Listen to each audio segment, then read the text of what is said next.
It was 2:20 in the afternoon on July 11th, 1979, in the parking lot outside the Dadeland Mall in Miami, Florida. The summer heat was oppressive, the kind that made the asphalt shimmer and the air feel heavy. Drug trafficker Herman Jimenez Pane stepped out of his car with his bodyguard, Juan Carlos Hernandez. They were heading toward the entrance of the mall, eager to get out of the heat. Neither man paid much attention to the white van parked nearby. The side of the vehicle read, "Happy Time Party Supply." If they had taken a closer look, they might have noticed something strange. The lettering on the other side of the van didn't match, and the engine was still running. But they didn't notice. Jimenez and Hernandez walked into the mall and headed toward a Crown liquor store. Jimenez pointed toward a bottle on the shelf, and Hernandez moved to grab it. That's when the door burst open. Two men walked in. Both of them were carrying guns. The first raised a handgun and fired 4 rounds directly into Jimenez's face. The second pulled out a machine pistol and began firing wildly as Hernandez tried to run. Bullets tore through the store. The bodyguard collapsed. The clerk behind the counter was hit. Shoppers screamed and dove for cover. When the gunmen finished, they calmly dropped their weapons on the floor and walked out of the store. Outside, they climbed into the back of the Happy Time Party Supply van, where more weapons were waiting. The driver hit the gas. As the van tore through the parking lot, the gunmen opened the rear doors and began firing wildly behind them to cover their escape. Bullets slammed into parked cars. Windows shattered. Several bystanders were wounded. The van disappeared down the road. From the first shot to the final escape, the entire attack had taken less than 3 minutes. When police finally located the van, it had been abandoned on the side of the road. The keys were still in the ignition. Inside, officers found a small arsenal: guns, ammunition, bulletproof vests. The message was clear. This wasn't just a murder, it was a statement. Because when Griselda Blanco wanted to send a message, she didn't use words, she used lead.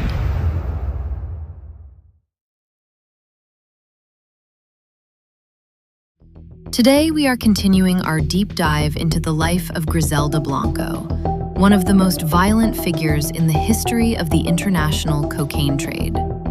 Throughout the 1970s and 80s, she built a criminal empire that stretched from Colombia to the United States. Authorities believe she may have ordered as many as 200 murders during her career. Her employees called her La Madrina, the godmother, and her influence helped shape the modern cocaine trade long before men like Pablo Escobar became household names. But Griselda's rise to power was anything but ordinary.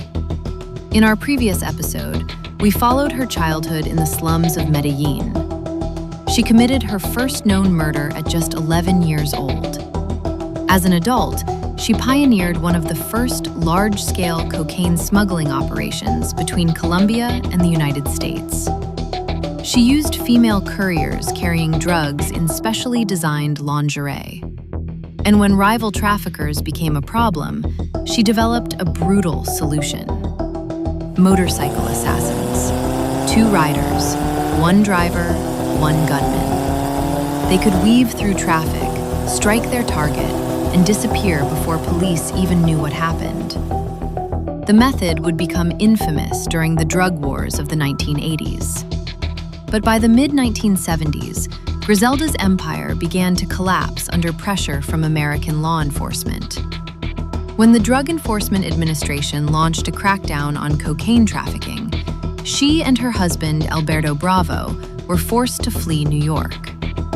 They returned to Colombia in 1975. Soon after, their marriage ended in violence. During a shootout outside a nightclub in Bogotá, Bravo was killed. Griselda survived with only a small bullet wound, and with Bravo gone, the empire became hers alone.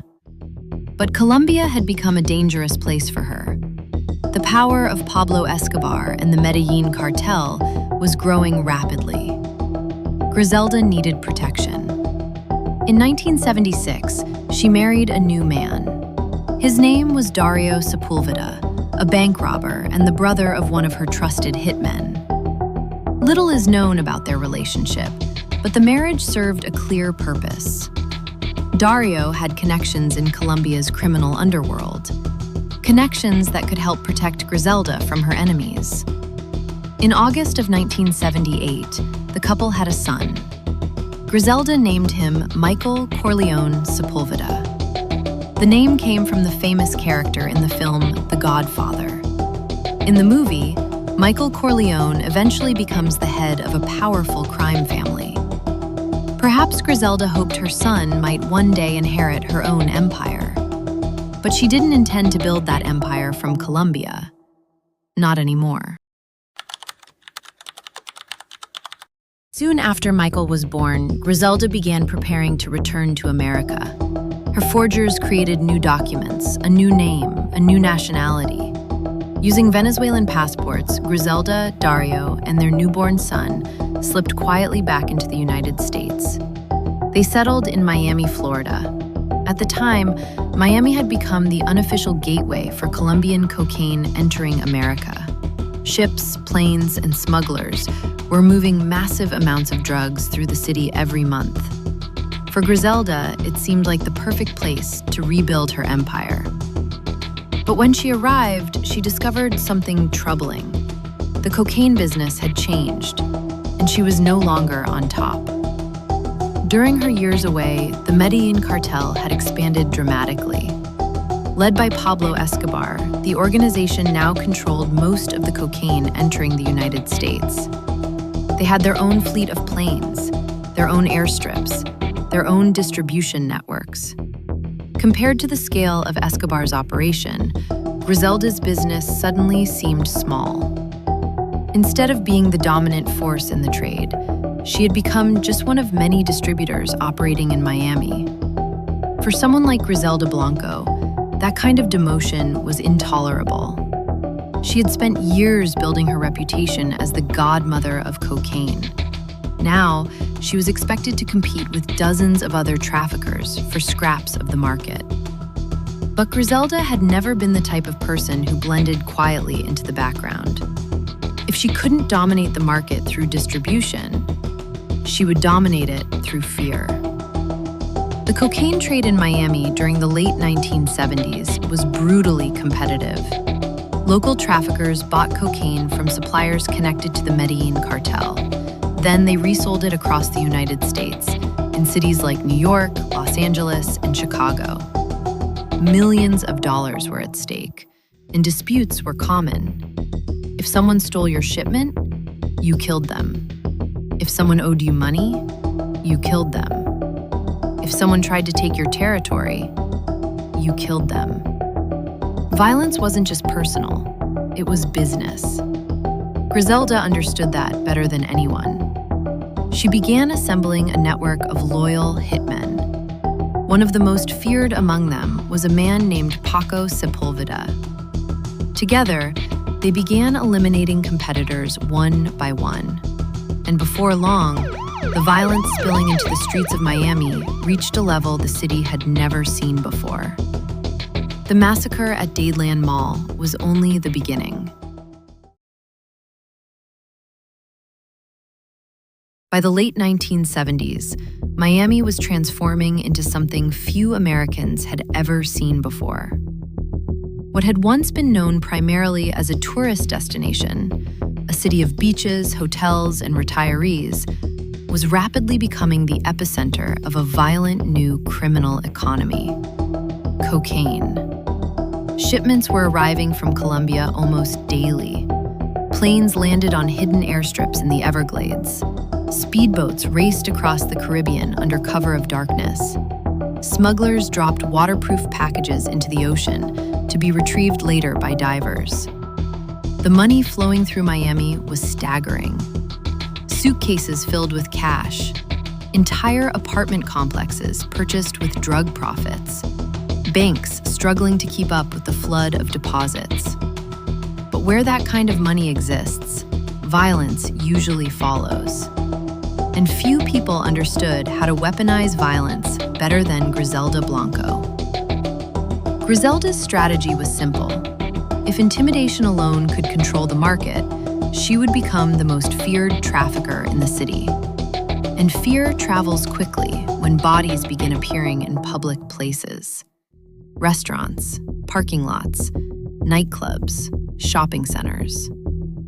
Her assassins used the same tactic she had helped popularize years earlier in Colombia: motorcycles. A driver focused entirely on maneuvering through traffic, and a gunman riding behind him. They would approach their target at high speed, fire several shots, and vanish into the chaos of city traffic before police could respond. The method proved devastatingly effective. Soon, Miami residents began hearing the same phrase repeated in news reports again and again. But these weren't random acts of street violence. They were targeted executions.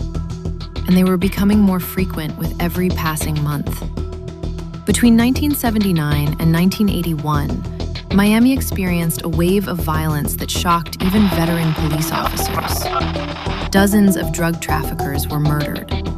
Some were ambushed in their homes, others were gunned down in traffic. Many were executed in broad daylight. Sometimes the killers didn't even bother hiding their identities. They walked calmly into crowded spaces, fired their weapons, and walked out again. Witnesses were too terrified to speak. And even when arrests were made, convictions were rare. The money behind the cocaine trade allowed traffickers to hire powerful lawyers and bribe officials. Law enforcement struggled to keep up. The city's morgue became so overwhelmed that officials began renting refrigerated trucks to store the bodies. Local newspapers began referring to the violence as the Miami Drug Wars. And at the center of that chaos was Griselda Blanco. By this point, Griselda's older sons, Dixon, Uber, and Osvaldo, had grown into young men. They had been raised around crime their entire lives. Their mother had built her empire through intimidation and violence, and now they were expected to play their roles within it. Each of them became involved in the family business. Some helped with distribution. Others handled security and enforcement. To outsiders, the operation began to resemble something closer to a mafia family than a traditional drug trafficking organization. Griselda was the unquestioned leader. Her sons served as trusted lieutenants, and beneath them operated a network of smugglers, dealers, and assassins. But the expansion of her power created a new set of enemies. Some were rival traffickers, others were former allies who had become competitors. And eventually, the conflict turned personal. At some point during this period, Griselda's estranged husband, Dario Sepulveda, made a decision that would ignite one of the most personal vendettas of her life. After years of tension in their marriage, Dario fled the United States. But he didn't leave alone. He took their young son, Michael Corleone, with him. The boy was only about 3 years old. Dario returned to Colombia, hoping distance might protect him from Griselda's influence. But he underestimated her determination. Griselda viewed the kidnapping not only as a betrayal, but as a challenge to her authority. And challenges to her authority rarely ended well. Not long after Dario returned to Colombia, a motorcycle approached his car while he was driving through the streets of Medellin. 2 men were riding it.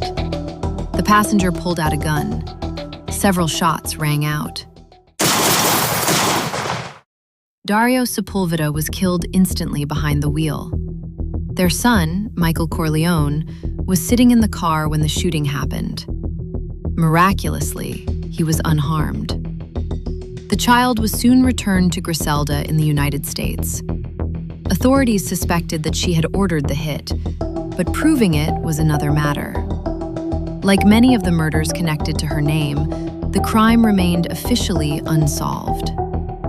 For Griselda, the outcome was simple. Her son had been returned, and the man who had taken him was gone.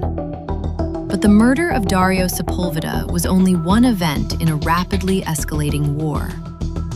Throughout the early 1980s, the body count connected to Miami's cocaine trade continued to rise.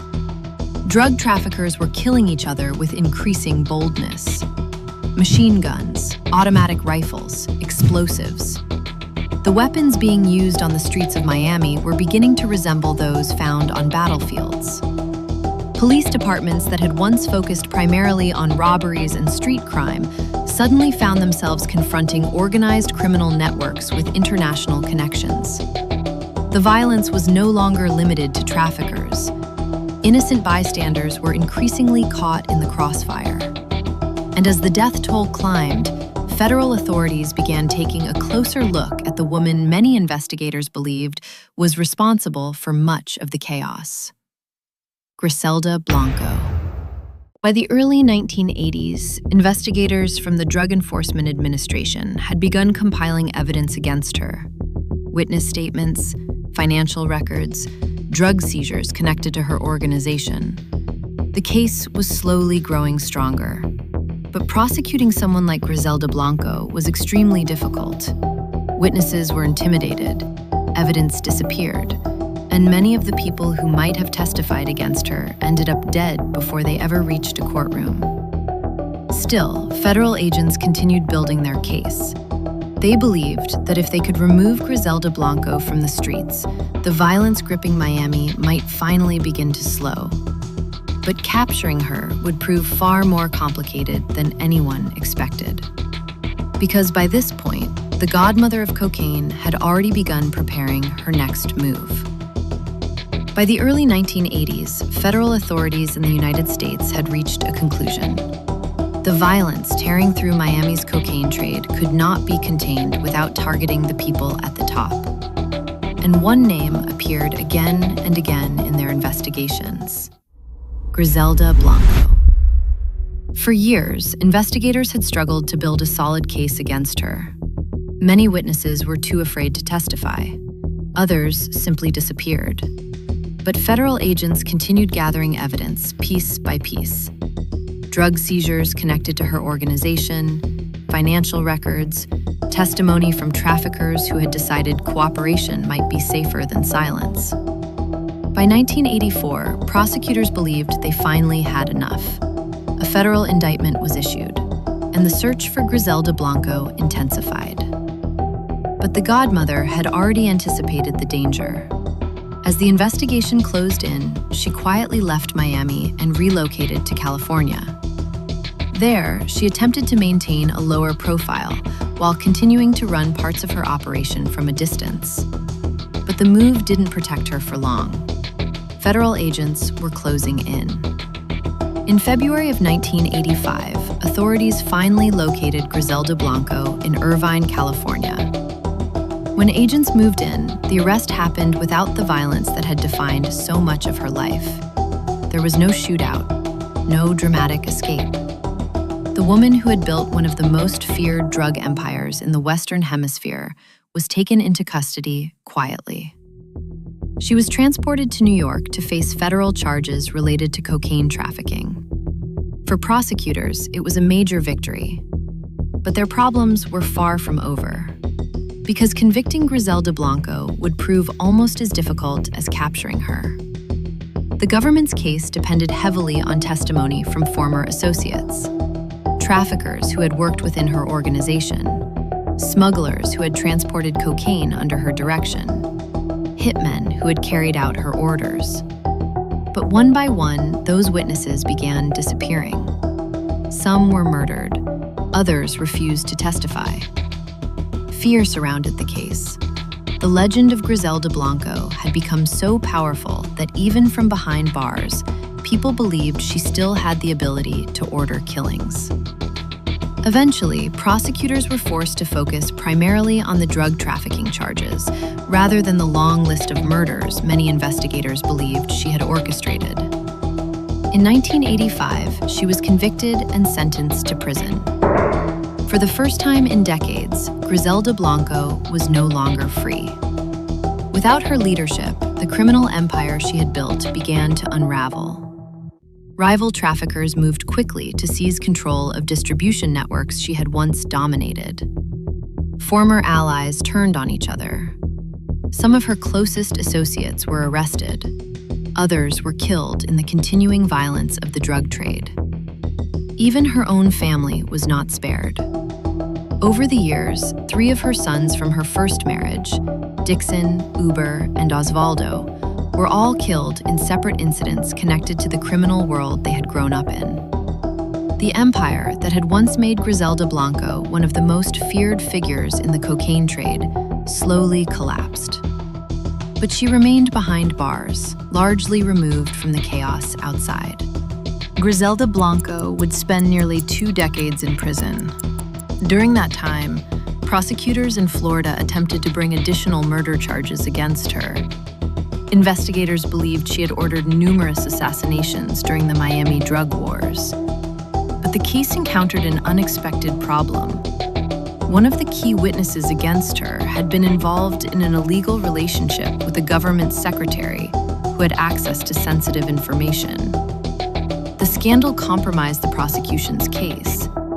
Without reliable testimony, the murder charges began to fall apart. Eventually, prosecutors reached a deal. Griselda Blanco agreed to plead guilty to several lesser charges related to drug trafficking. In return, the remaining murder allegations would not be pursued. The agreement meant that after nearly 20 years in prison, she would eventually be released. In 2004, Griselda Blanco was released from prison. Rather than remain in the United States, she was deported to her home country of Colombia. By that point, the world she had once dominated had changed dramatically. The Medellin cartel had collapsed. Many of the traffickers she had once competed with were either dead or imprisoned. The cocaine trade still existed, but new organizations had taken control. For the first time in decades, Griselda Blanco was no longer a central figure in the criminal underworld. She returned to Medellin and attempted to live quietly. For years, she managed to stay out of the spotlight, but her story was not over yet. On September 3, 2012, Griselda Blanco stepped out of a butcher shop in Medellin. She had just finished buying meat. As she walked toward her car, a motorcycle approached. 2 men were riding it. The passenger pulled out a gun. Several shots rang out. Griselda Blanco collapsed onto the sidewalk. She was 69 years old. The attackers sped away and disappeared into traffic. The method of the assassination was unmistakable. Motorcycle gunmen, the same tactic she had helped popularize decades earlier.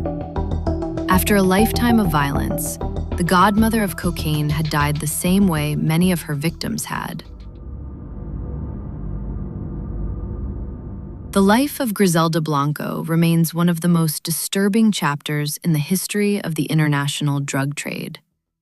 She built an empire through fear, violence, and ruthless ambition. Authorities believe she may have been responsible for dozens, possibly hundreds of murders. Her tactics helped shape the brutal drug wars that defined Miami during the late 20th century, and her influence extended far beyond the cities where her organization operated. Even today, her story continues to fascinate historians, journalists, and true crime audiences. Because Griselda Blanco was more than just a drug trafficker. She was a pioneer of a violent criminal industry that reshaped entire cities. And in the end, the method she used to build her power became the method that ended her life. Griselda Blanco's story is one of power, ambition, and brutality. From the slums of Medellin to the streets of Miami, she rose to become one of the most feared figures in the cocaine trade. But the empire she built through violence eventually collapsed around her. And the legacy she left behind serves as a reminder of how destructive that world can be. Thanks for watching this deep dive into the life of Griselda Blanco, the Black Widow of the cocaine trade. If you enjoyed this video and want to see more stories about the world's most notorious criminals, make sure to like the video and subscribe to the channel. And let us know in the comments which criminal mastermind you think we should cover next. Your suggestions often become our next episodes. Until next time.